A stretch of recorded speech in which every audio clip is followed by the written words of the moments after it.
Boa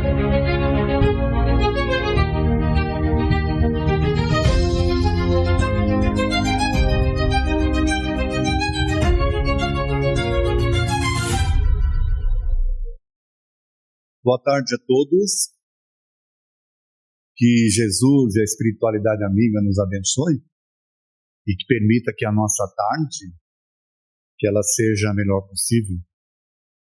A tarde que trocaremos energias, trocaremos ideias e vamos buscar a nossa transformação através da mudança das ideias. Meu desejo é que todos nós aqui estejamos bem envolvidos pela espiritualidade para essa tarde e também aqueles que estão nos acompanhando na internet. Que eles possam lá nos seus lares também receber a nossa vibração de amor partindo aqui do Manuel Beto. Acho que vocês estavam aguardando a Celina Sobral, que viria aqui hoje, mas ela teve um contratempo aí de saúde e aí eu vim cobri-la. Já estive aqui a semana passada, então não deveria estar aqui, certo? Vim cobri-la porque ela teve esse contratempo e eu espero que ela se recupere rapidamente. Vai aqui também a nossa vibração para a Celina, para que ela se restabeleça o mais rápido possível. Essa palestra, ela na verdade, ela é um substrato, vamos assim dizer, de um artigo que eu escrevi já há algum tempo, né, sobre esse tema. E aí eu decidi fazer a palestra, que eu já fiz há algum tempo também, mas eu a repaginei recentemente e calhou de surgir a necessidade de fazer essa cobertura aí, né, tempestiva da Celina, então eu falei, vou aproveitar trazer essa palestra. Tá bom? Espero que ela possa contribuir para todos nós aqui, com o que a gente vai estar discutindo. A princípio parece ser a mesma coisa, né? Reforma íntima ou transformação moral. É só um jogo de palavras, será? Será que é só isso? Alguém ainda não tomou passe? Se não tomou, pode vir, tá? Então, parece só um jogo de palavras, mas a gente vai ao longo da palestra tentar entender se é só um jogo de palavras ou se faz algum sentido. Tá bom? Então vamos começar entendendo o porquê da palestra, né? E consequentemente, na verdade, o porquê do artigo. O que é que me levou a escrever esse artigo e o que me levou a desenvolver a palestra? São duas situações. A primeira foi de uma senhora que não é esta que está aí, é só uma representação, né, dela. Eu estava fazendo palestra numa casa lá em Guarulhos. E o tema era um tema que tratava de questões básicas da doutrina. Não tinha nada a ver com reforma íntima. A gente falava de questões básicas. Tá? E aí, no término da palestra, ela pediu para falar comigo. E aí ela falou assim, olha, eu adorei a sua palestra. Nossa, quanta informação, quanta coisa boa. Mas tem uma coisa que me incomoda na doutrina. A reforma íntima. Aí eu estranhei aquilo, né? Eu falei, mas por que te incomoda? Aí ela explicou da dificuldade que ela tinha de fazer esse trabalho interior, né? De mudar algumas coisas, tudo e tal, por isso que ela se incomodava. Eu falei, bom, se está incomodando, é porque a doutrina a está transformando. A doutrina a está mexendo com você. Se não estivesse mexendo, mas se está mexendo, significa que está fazendo efeito essa questão de reformular os conceitos. Daí um como. E aí tem um segundo. Esse é um pouco mais recente, vai. Um aluno me procurou uns tempos atrás dizendo que ele havia recebido o convite para dar passe. Né? Mas que ele não se sentia preparado para aquilo, ele queria saber o que fazer. Eu falei, mas por que você não se sente preparado? Você vai fazer o curso? Ele falou, não, você não está entendendo. Não é o curso que vai me preparar. Eu não me sinto preparado. Eu não me sinto em capacidade ou em condições de doar. Então era mais um que estava sofrendo com essa questão. E aí eu contei para ele como é que eu vim da Passe a primeira vez, há uns 40 anos atrás. Eu fumava 3 maços de cigarro por dia. Tem ideia do que é isso? Eu acendia um cigarro com o outro. Só para vocês terem uma ideia. O nível de vício. E aí comecei a frequentar a casa, comecei a participar, e um dia me convidaram para dar passe. Flora, você vai começar a dar passe. Vai fazer um cursinho lá e vai começar. Eu falei, mas eu fumo 3 maços de cigarro por dia. Não, diminui no dia do passe. Você não consegue diminuir no dia do passe? Eu falei, bom, vou tentar. E aí, eu consegui, no dia que eu comecei a dar passe, reduzir para 6 cigarros por dia. De 60, caiu para 6. E comecei a dar o passe. E aquilo foi fazendo eu, peraí, estou dando passe, estou me doando para o outro, não quero transmitir uma energia, né, entre aspas, viciada. Se eu conseguir reduzir para 6, será que eu não consigo parar? E depois de um certo esforço, consegui. Então, não sei se vocês percebem, quando você se predispõe, ou quando você encontra uma razão, um motivo para seu processo de transformação, e você se esforça, naturalmente que você consegue. E hoje ele está dando passe. Não sei se ele está ainda preocupado, mas dando passe pelo menos ele está. Tá bom? Então, essa é a principal razão de eu ter desenvolvido isso, tá bom? E a gente vai começar a discorrer então sobre o tema agora. Primeiro entendendo por que a reforma íntima assusta. Por que esse termo assusta as pessoas, principalmente os espíritos. Olha, ele é um grande assunto debatido e ele é incentivado no meio espírita. Então, quando você começa nas palestras, quando você começa nos cursos a estudar a doutrina, esse tema ele é tremendamente debatido e ele é incentivado. E por qual razão? Por quê? Essa insistência, né, ou debater tanto esse tipo de tema. Eu coloco aqui que não é para menos, afinal, qual é o real motivo da reencarnação? Então, aqui já começa um processo da gente entender. Por que a gente, como espíritos, reencarna num corpo novo, numa nova vida? É para continuar os mesmos? O que vocês acham? Estou lá no plano espiritual e decido que eu preciso reencarnar. Essa decisão é baseada em quê? Para eu continuar o mesmo? Para eu me piorar como pessoa ou eu para me transformar e me melhorar? Espiritualmente falando. Então, todos nós reencarnamos com o objetivo de transformação moral, de melhora do ser espiritual que somos, que é a nossa realidade.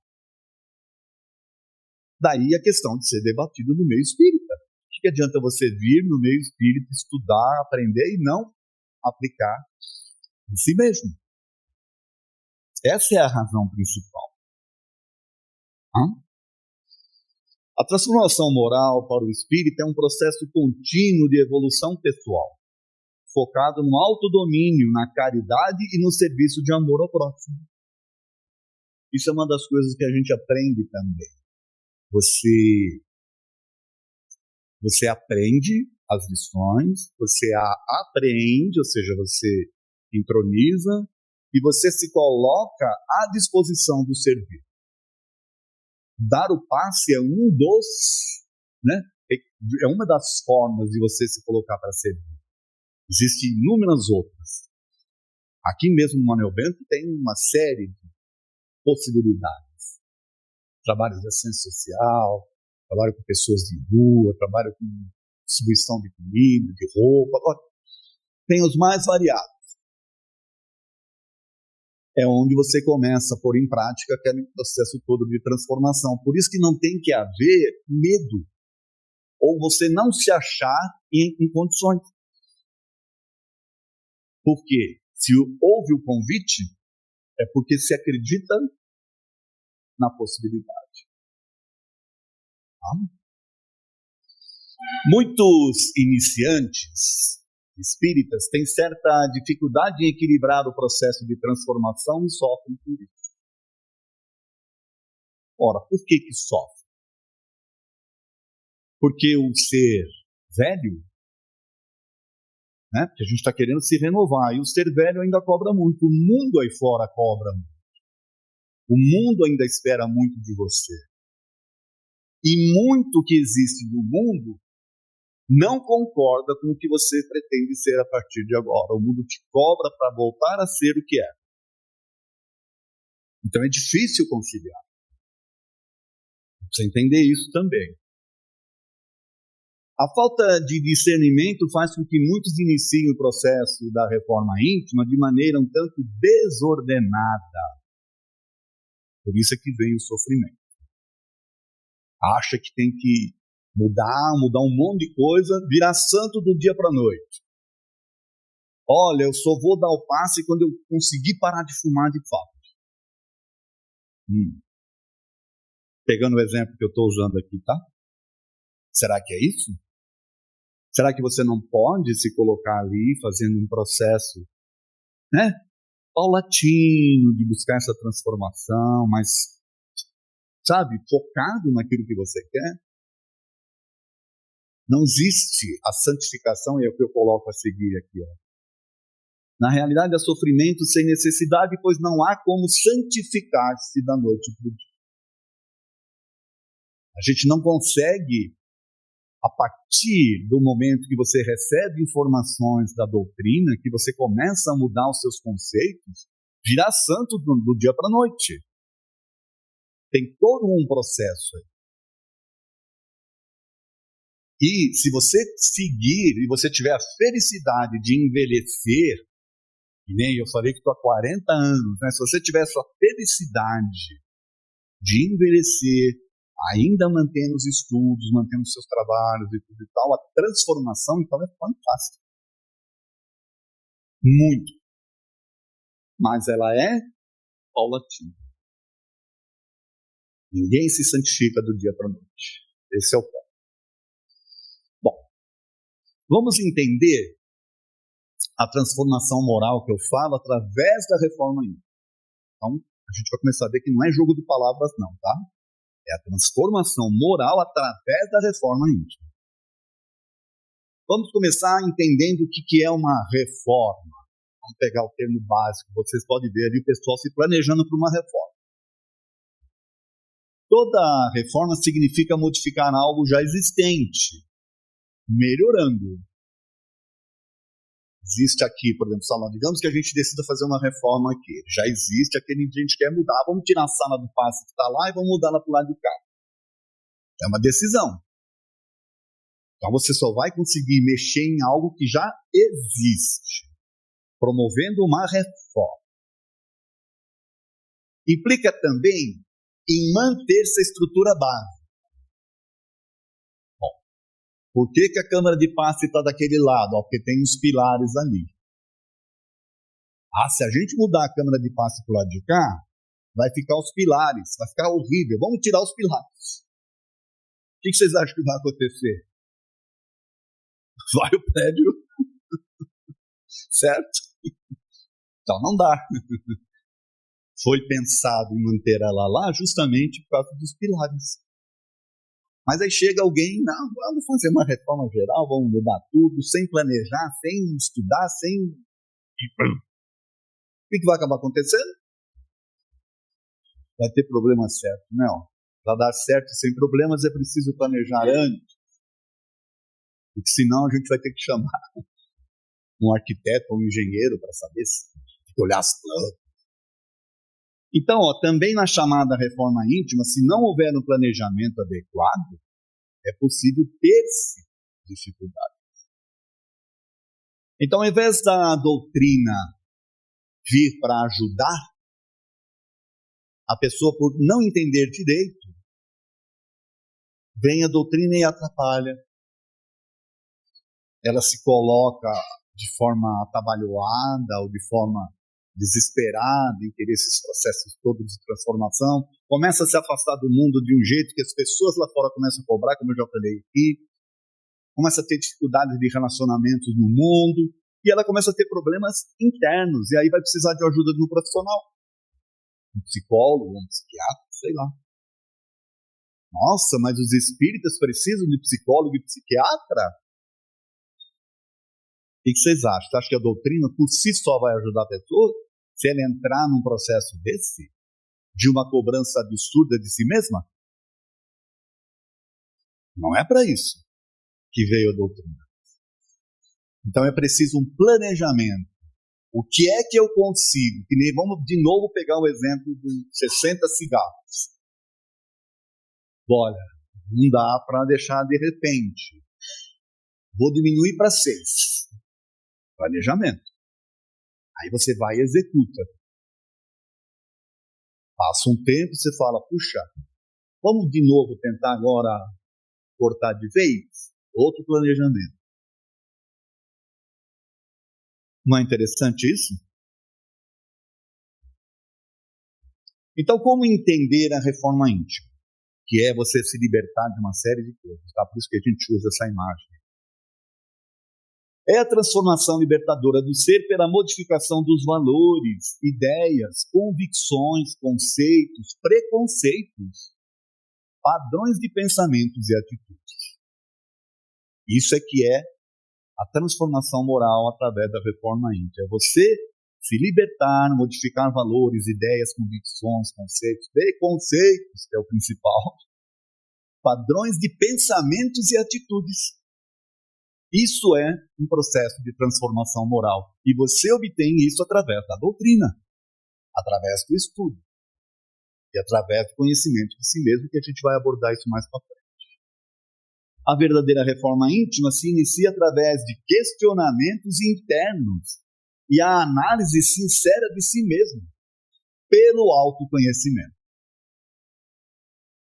Então, como é que eu começo verdadeiramente? Através de questionamentos internos. Sou eu comigo mesmo aqui conversando. Não preciso ficar espalhando isso para os outros, não. É comigo. E essa análise interior, ela tem que ser sincera. Você não pode esconder nada de você. Senão não dá certo. É você com você. Nesse processo de, sabe, se trabalhar, de tentar se entender melhor. Porém, o ser humano só consegue modificar aquilo que conhece de fato e aceita como verdadeiro. Por isso que eu falei, não adianta você querer esconder algo de você. Você precisa aceitar que você tem aquele problema, reconhecer que o tem, por mais vergonhoso que ele possa ser, porque é você com você, se não precisa, né? E a partir daí você fazer um processo de trabalho. De novo, você com você. Para isso você precisa se conhecer. Então os espíritos falaram do autoconhecimento. Gosto dessa imagem, é linda, né? O bebezinho de se conhecer. Aonde que eles falam isso? Na pergunta 919 do Livro dos Espíritos, o Allan Kardec, né, depois de discorrer ali uma série de entendimentos que os espíritos passam para ele, é a questão 919, imagina quanto de aprendizado ele teve até chegar aqui. Tá? Então ele pergunta o seguinte: qual o meio prático mais eficaz que tem a pessoa de melhorar-se nesta vida de resistir à atração do mal? Ora, ele obteve uma série de conhecimentos, ele chega aqui e fala, bom, peraí, agora que eu já conheci tudo isso, me fala aí, qual meio prático, né? E eficaz de eu me melhorar e resistir à atração do mal. Ele achava que os espíritos iam... Não. Sabe o que os espíritos falaram? Um sábio da antiguidade disse, conhece-te a ti mesmo. Não é o mentor que vai dizer para você o que tem que fazer. Não é o espírito que vai trazer uma listinha. Esse assunto é com você. Conhece-te a ti mesmo. Você tem autonomia para isso. Você é um espírito eterno. Em termos espirituais, ninguém é responsável por ninguém, a não ser você mesmo. Olha que interessante. Então, vai se conhecer. Porque se conhecendo, você vai trabalhar essas questões todas. Você vai entender por que você reage de determinada forma. Por que você age, às vezes, tempestivamente quando é provocado em uma situação. E você começa esses processos todos de trabalhar intimamente. Mas é você com você se conhecendo. Então, olha, o autoconhecimento é o caminho mais reto para a evolução. Por que eu falo que é o mais reto? Porque o Kardec queria algo prático. O que eu preciso fazer aí? Meu amigo, se conheça. É basicamente isso. Então, a reforma íntima, olhando desse ponto de vista, passa a ser um processo natural. É você ali se amando o tempo todo, gostando de você, se conhecendo. Todo espírita, mesmo sem perceber, está em franco desenvolvimento da reforma íntima. Desde que a gente começa a chegar aqui, começa a ouvir palestras, sai daqui pensando, sai daqui refletindo, você já está começando um processo. Ninguém está te forçando. É você com você mesmo. Puxa, aquilo ali, nossa, eu nunca tinha pensado nisso. Puxa, isso aqui é realmente... É você fazendo esse processo. E ele é natural. Ele não precisa ser forçado. Não deveria haver trauma algum para o exercício da reforma íntima, então. Se ele é um processo natural de você para com você, não tem que ter trauma, não tem que ter dificuldades, você não precisa ficar se acusando, se achando incapaz de fazer as coisas, de se colocar à disposição, e por aí afora. Se achar não merecedor, não se gostar. A pior coisa que pode acontecer com uma pessoa é ela não gostar de si. Pior. A falta de estudo das obras básicas e o adequado conhecimento da doutrina espírita atrapalham. Como assim? Se você não estuda de fato as obras básicas, se você não tem um conhecimento adequado, o que é um conhecimento adequado? É só ler? Não. Ler, discutir talvez numa sala de aula, tentar entender aquilo. Se você não tem isso, você se deixa levar apenas, por exemplo, porque você ouviu numa palestra, porque você leu num livro, num romance, ou alguém te falou alguma determinada coisa, você entra nessas mesmices espíritas. E através dessas mesmices que não são aprofundadas, elas são rasas, você entra em desespero. Muito espírita acha que nós estamos aqui, por exemplo, para pagar, para quitar dívidas, para resgatar débitos do passado, quando na verdade o grande objetivo é transformação. E não isso. Isso aí é uma ideia tacanha, é uma ideia de um Deus que pune, quando na verdade Deus espera, Deus ama, Deus te quer o melhor para você e Ele te dá oportunidades. Olha que diferença. A única exigência deveria ser consigo mesmo, aliada à autoconsideração e amor a si próprio. É isso. Qual é a exigência que a doutrina tem da gente, ou que Deus espera da gente? É isso aqui, ó. Deveria ser consigo mesmo, aliada à autoconsideração e o amor próprio. Quantos aqui têm autoconsideração de si mesmo? Ou espera a consideração do outro? Se você não tem consideração por você mesmo, como é que você acha que o outro vai te considerar? Então, amar a si mesmo é fundamental nesse processo. Tá? O amor a si mesmo é tão importante que deveria ser debatido, estudado e até incentivado no meio espírita. E, na verdade, o é. Só que as pessoas mal compreendem. Por que esse amor a si mesmo é tão importante? Acabamos de falar uma série de coisas aqui. Se você não gosta de você mesmo, se você não tem afeto por si, se você não se acha alguém merecedor de ser feliz ou coisa desse tipo, você vai sofrer. Porque você vai estar sempre vivendo aquilo que você não é. Você vai estar sempre vivendo sob uma expectativa de, ou daquilo que os outros acham que você tem que ser. A pior coisa que pode acontecer para alguém é viver sobre a expectativa de que o outro acha que você tem que ser. Porque você vai estar se violentando ao não se considerar.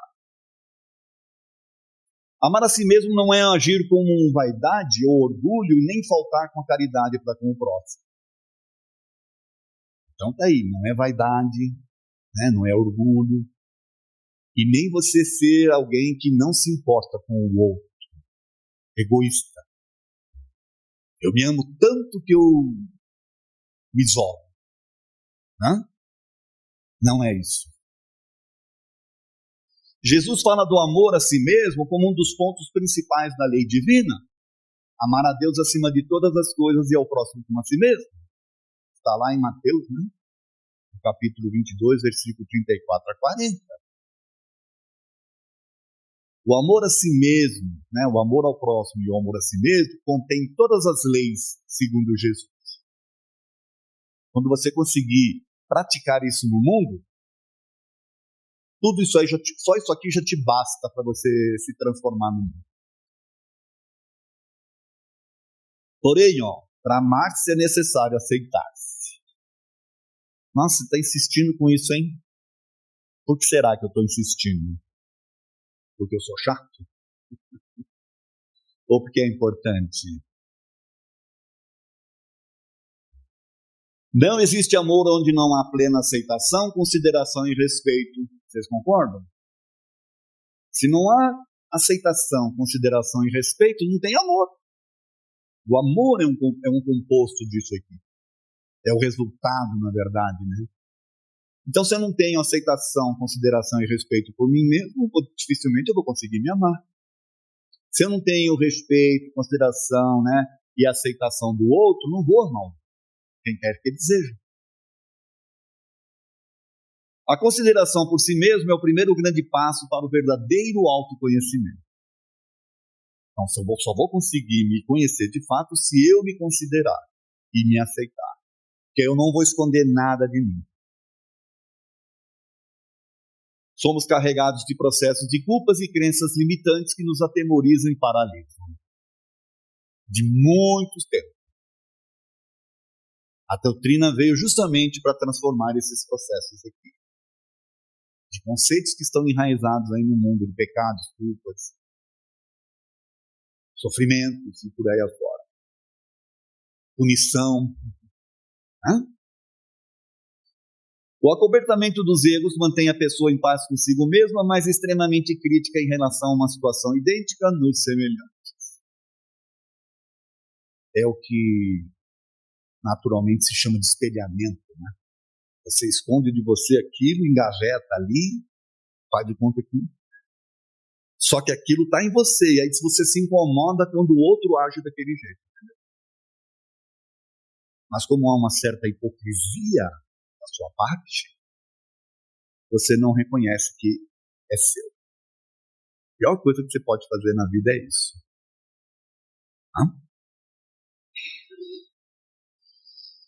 Então, todos são merecedores de perdão, e essa aqui é uma passagem da Bíblia, né, do Evangelho. Essa mulher aí, gente, é a mulher adulta, ela ia ser apedrejada. Sabiam? Aquela turminha toda ali estava com pedra na mão para tirar nela. Aí propõe a Jesus, né? A lei diz que ela tem que ser apedrejada, você diz o quê? Eles queriam pegar Jesus do contrapé, né? Provocar Jesus. Aí Jesus falou, olha, aquele dentre vós que estiver sem pecado, atira a primeira pedra. Ele propôs que as pessoas refletissem, elas mesmas, se elas tinham condições de condenar e julgar alguém, e ainda mais atirar pedra na pessoa. Olha que proposta maravilhosa de processo de reconhecimento de si mesmo, né? De aceitação do que você é. As pessoas se afastaram, segundo o que consta no relato, e foram embora. Aí Jesus pergunta para a mulher, cadê aqueles que te acusam? Se foram. Nem eu também, tampouco te acuso. Vai, não peques mais. Essa é a passagem do Evangelho. Então atira a primeira pedra quem estiver sem pecado, já está lá no João, né? Aí ele fala, pois eu tampouco te acuso, vai, não peques mais. Significa que a reencarnação nos mostra que não somos pecadores, mas aprendizes. Aquele processo ali, a mulher cometeu equívoco, sim, mas os outros que estavam ali não tinham equívocos também? Eram melhores do que ela? Jesus poderia condená-la. Condenou-a? Não, ele não veio para isso. Ele veio para orientar. Olha, você aprendeu uma lição aqui, né? Vai, aprenda com essa lição. Transforme-se através do seu erro, do reconhecimento do seu erro. Segue. Vai crescer como ser. Não há benefício algum em ficar se acusando e rotulando seus erros como um pecado, pois o pecador, por receio, fica estagnado e não se esforça em modificar-se. Esse é um outro ponto que eu gosto de trazer. Quando você se coloca na pessoa, né, de um pecador ou alguém que, sou um sofredor, então, eu sou, nossa, não vou dar o passe lá, eu fui convidado, mas eu não vou dar passe porque eu não estou preparado, não me sinto preparado, eu sou uma pessoa ruim, eu sou uma pessoa com não sei o quê, eu sou isso aqui. Você pode arrumar um monte de desculpa. E o que adianta você fazer isso? Você está se propondo a se desenvolver ou você está estagnado? Se culpando. A transformação moral se dá através do reconhecimento dos erros, né? E um processo de busca da transformação de si. É assim que a gente se desenvolve. Então vamos ver agora como aprender a gostar de si mesmo. Tá bom? Viva para si mesmo e não para o mundo. Buscar constantemente a aprovação alheia e colocar-se em condições de ser rejeitado e sofrer por isso. Não dá para satisfazer a todos e a todo tempo. Se você vive mais para agradar os outros do que a si mesma, ou a si mesmo, você está com um problema seríssimo. Fuja das comparações. Somos diferentes uns dos outros, assim existem pessoas que possuem atributos e qualidades que você não possui, né? Você não tem, mas com certeza você possui atributos e qualidades que outras pessoas não possuem. Somos pessoas diferentes umas das outras. Gêmeos idênticos são diferentes. É só você reparar. Então, você ficar se comparando é a pior coisa que pode acontecer para você. Ou você vai estar, na hora de se comparar, vai se considerar superior ao outro, o que é um perigo. Ou vai se considerar igual, tudo bem, ou então vai se considerar inferior, aí também é outro perigo. Você pode até almejar, puxa, eu gostaria de ser igual àquela pessoa. Então se esforce para isso. Porque você não é aquela pessoa. Mas não se compare, porque você tem qualidades que o outro não tem. O que seria do mundo se todo mundo fosse igual? Ia ser uma chatice. Não espere a perfeição hoje. Todos estamos aprendendo na vida e a perfeição absoluta não existe nesse mundo. O que existe é uma grande margem para nos melhorar. A gente não nasceu para ser os melhores. Nascemos para nos melhorar. É uma diferença muito grande. A vida aí fora te incentiva a ser o melhor. O Espiritismo te incentiva a se melhorar. Olha que diferença. Perdoe seus erros, principalmente os que não dá mais para contornar, mas aprenda com eles para não repeti-los. Lembre-se que seus erros não definem quem você é, eles são oportunidades de aprendizado e transformação. A gente acha que o que define as pessoas são os erros delas. Não, os erros são oportunidades delas se transformar. E a gente não dá a oportunidade de saber o que a pessoa virou depois que ela se equivocou, que ela cometeu algum tipo de, de traição, de alguma coisa ruim que ela tenha feito. Quando vem o arrependimento, ela se transforma.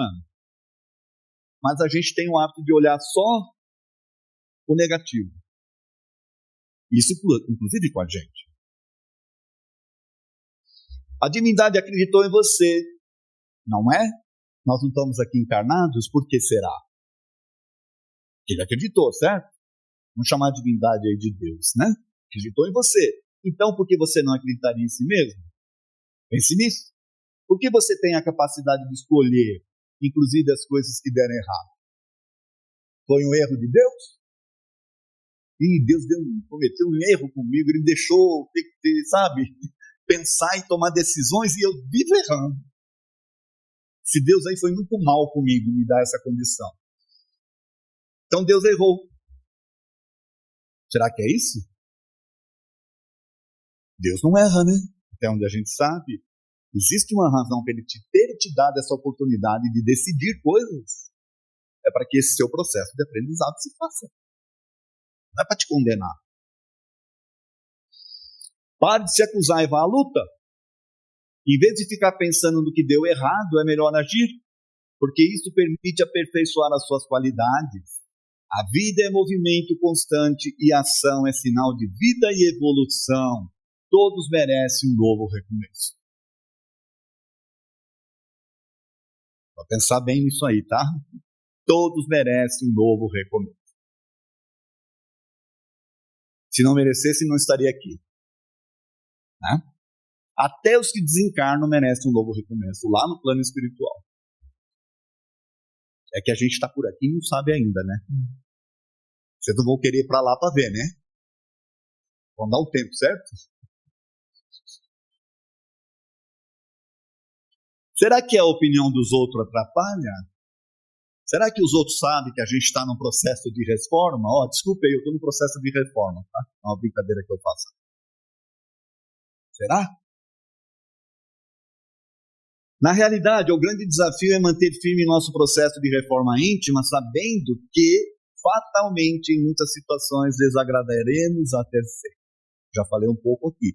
Vão querer que você volte a ser o que você era. Você se tornou muito chato. Desde que você começou a frequentar o centro espírita, você já não é mais a mesma pessoa, já não gosta mais de ficar aqui numa fofoquinha que a gente fazia, já não gosta mais de não sei o quê, já não gosta... Nossa, como você ficou chato, tá parecendo um beato. Quer se santificar? Quer ganhar o troféu de santo do ano? Não é assim? É você. Não são eles. Em muitos casos será muito difícil conciliar a reforma íntima com as amizades e convívio anteriores. Para pensar.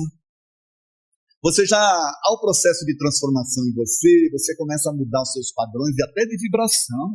Então, quando você chega num lugar onde a vibração é mais densa, você não se sente ali confortável. Isso é ruim? É você se transformando. Ora, pensa nisso.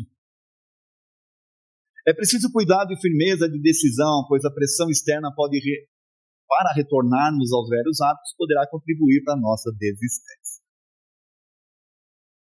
Já vi casos assim, pessoas que desistiram e voltaram para o mundo. Aí você pergunta para mim, elas estão felizes? Não. Não estão felizes. Então, reforma íntima sem aflições. Vamos lá. Exigir de si atitudes ainda não aprendidas é candidatar-se voluntariamente ao sofrimento. Pense nisso. Exigir de você algo que você ainda não aprendeu é se candidatar a sofrer. O espírita consciente se questiona constantemente, mas sem acusações insanas e paralisantes. Não vou porque eu sou isso, eu sou aquilo, eu sou aquilo. Não, você está questionando, mas não fique-se, sabe, com acusações. Confie no seu processo de ajuste e transformação passo a passo. Cada pequena vitória percebida é um sinal de seu processo. Passo a passo. Nada de santificação imediata. Seja capaz de vencer seus próprios limites com paciência e amor. A reforma íntima é um caminho de aperfeiçoamento, não de perfeição imediata. Olha, isso aqui é outra coisa. É um caminho de aperfeiçoamento, não da perfeição imediata. Não há reforma íntima sem mudança de atitudes ou mantendo comportamentos intransigentes. Também é para pensar. Prefiro ser esta metamorfose ambulante do que ter aquela velha opinião formada sobre. Eu acho maravilhosa essa frase de uma música do Raul Seixas, né? Só que eu sempre esqueço qual é a música. Alguém lembra? Não é metamorfose ambulante, não, né? Não lembro o título da música. Foi? Metamorfose ambulante. Prefiro ser essa metamorfose ambulante. Sabe o que é uma metamorfose ambulante? É você estar num processo de transformação constante. Do que ter aquela velha opinião formada sobre tudo. Quem tem velhas opiniões formadas sobre tudo não se transforma. Sofre.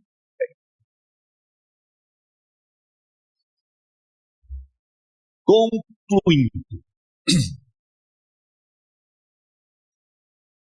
Devemos nos aceitar como somos verdadeiramente, sem receios, e não nos achando melhor nem pior do que ninguém.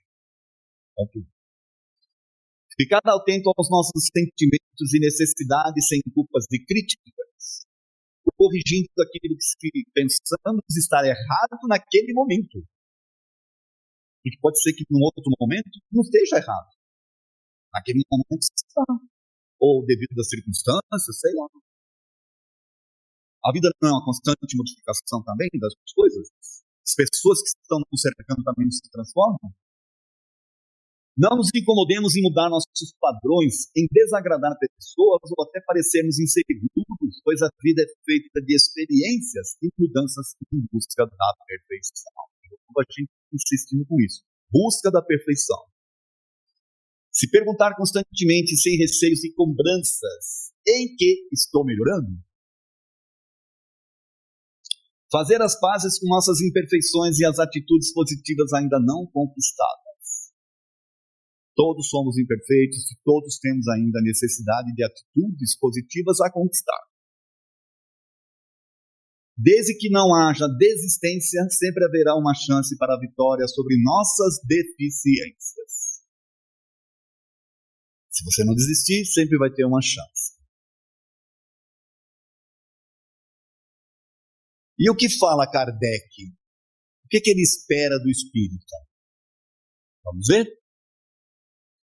Reconhece-se o verdadeiro espírita pela sua transformação moral e pelo esforço que empreende no domínio das más inclinações. Está lá no Evangelho segundo o Espiritismo, capítulo 17. Sede perfeitos os bons espiritistas. Então, quem é o verdadeiro espírita para Kardec? É o perfeitinho? É o santificado? Ou é aquele que está nos processos, está se esforçando? Olha que interessante. Esses somos nós.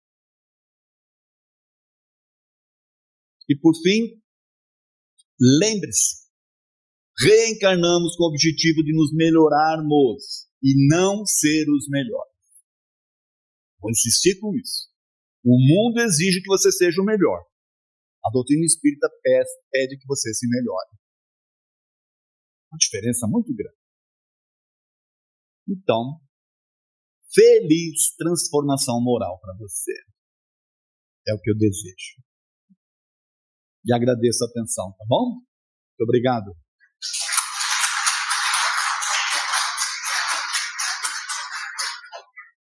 Temos questões aqui?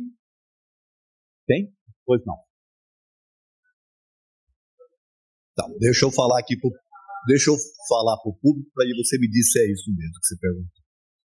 Ela, desde que ela se colocou a estudar, ela está dizendo que aprende que a gente reencarna porque nós transgredimos em algum momento a lei divina no nosso passado. Aí a gente reconhece isso no plano espiritual e volta com o objetivo de resgatar essa transgressão da lei divina. É isso? E aí eu falo ao contrário, eu falo que a gente veio para um processo de progresso e transformação. Aí ela ficou na dúvida, quer entender. Então vamos tentar entender o que é a lei divina. Todos nós sabemos, de cor, o que ela é. Ela está na nossa consciência, lá no subconsciente. O Kardec, lá no Livro dos Espíritos, ele traz lá algumas leis, né? As leis naturais. Então, quando a gente transgride, na verdade, a lei divina, a gente está transgredindo a nós mesmos. O nosso compromisso não é com a lei ou com Deus ou com os outros, é um compromisso nosso. É isso que a gente tem que entender. Então, se o compromisso é nosso, o resgate, se é que ele é conosco mesmo, não com os outros. Não é uma coisa de julgamento que há no plano espiritual. Falou, você está condenado, volta lá e você tem que...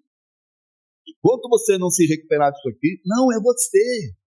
Você vai decidir isso lá, escolha das provas. Questões 258 até a 273 do Livro dos Espíritos. Você vai escolher o que é melhor para você, se você está preparado ou não. Vamos fazer aqui uma analogia com o que eu falei hoje na palestra.